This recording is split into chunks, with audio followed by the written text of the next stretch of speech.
The iconic cars of this legendary series returning to the track this weekend with some notable names behind the wheel. We're going to talk about all that and more, but first, a little history about the IROC series. 3, 2, 1.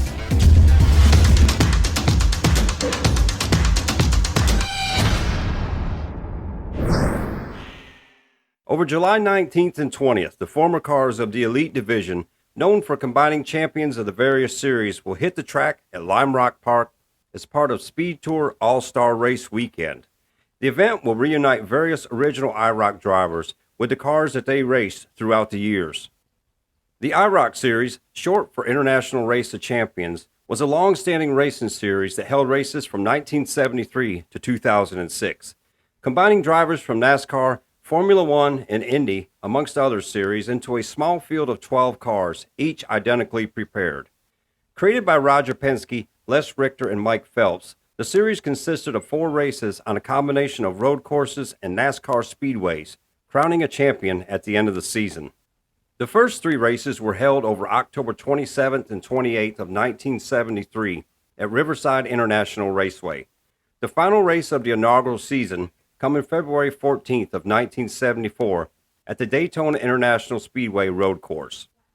3 of the 4 races that season were won by the 1972 Indy 500 winner, Mark Donohue, including Daytona. Donohue was also crowned the very first IROC Series champion.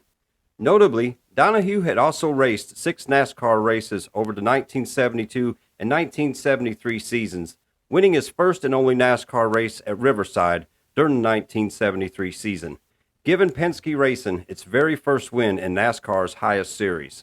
Unfortunately, the IROC win at Daytona would be his final, as Donohue would later pass from a practice accident in 1975 at the Austrian Grand Prix.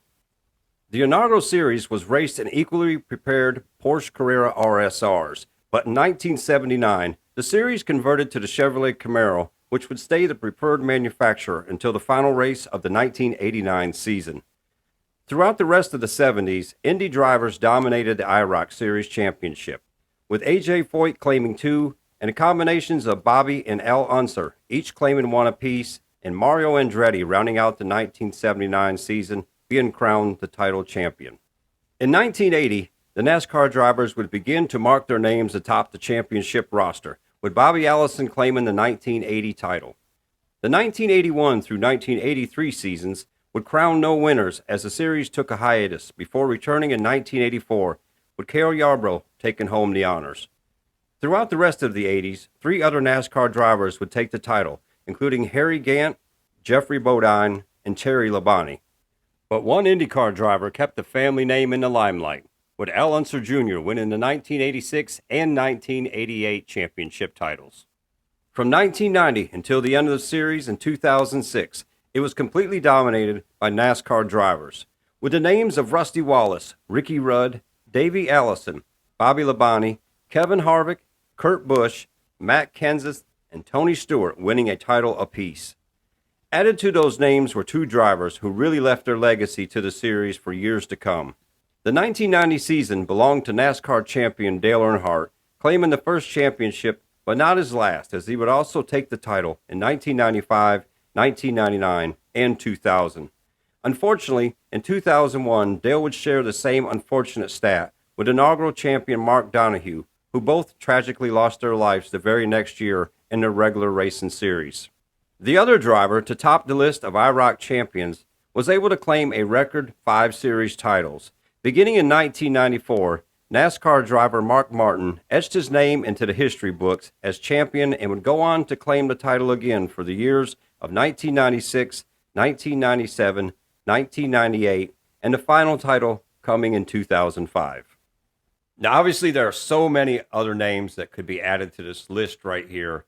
I mean, this was the International Race of Champions. This was the who's who of racing across the country, and really cool to see all the different drivers. I mean, you could have everybody from Steve Kinser to Jeff Gordon, Dale Earnhardt Jr., Ryan Newman. I mean, these are just to name a few people who were part of this series right here. And that's what's really cool about this right here is these cars are going to be out there at the track, and these are the actual cars that these guys drove back then. And one of the cool aspects is just because it's got a name on the side Doesn't mean that's the only guy that drove that car. I mean, A.J. Foyt could have drove this car. Al Unser Sr. could have drove it. Dale Earnhardt Sr. There's no telling who was in these cars. Sure, it's well documented out there, and they'll let everybody know. But just very cool pieces of history that'll be out there.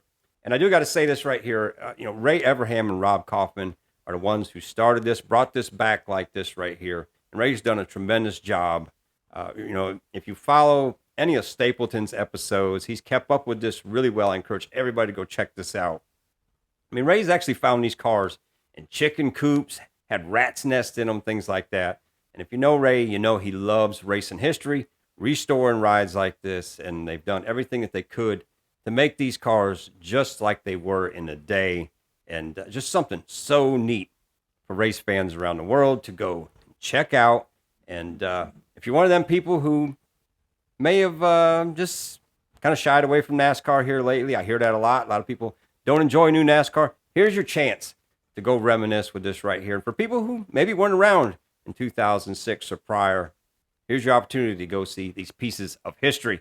Now, outside of this, too, they're going to have a static display with other cars. And these are cars that are a little too valuable to be out there in the racetrack. And I know Richard Childress's car that Dale Earnhardt drove is going to be one of these because it's a valuable piece, very delicate, and one of a kind that you don't want any damage coming to.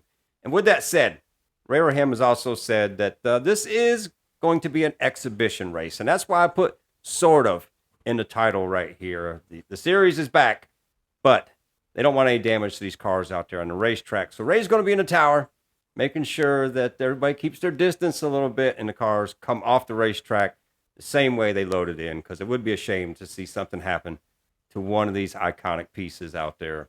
Now, with all this said, there is also more racing going on out there. This is why it's the All-Star Weekend, and big race out there. A lot of notable names going to be part of this as well. I know Casey Mears, Todd Bodine going to be in this race. Just announced here recently, Hailie Deegan's going to be in this race right now. So it's going to be interesting. Going to be some interesting racing out there at Lime Rock all weekend.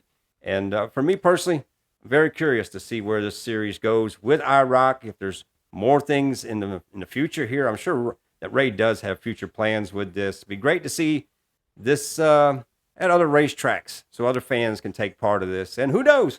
Ray had the SRX series out there, which was basically the modern day IROC series. So could he be cooking up something to bring back an international race of champions again? But anyways, I want your comments. If you're going out there to Lime Rock to see this this weekend, let me know. Is this something that's very close to you? Is it something that you're flying in, traveling because you don't want to miss it?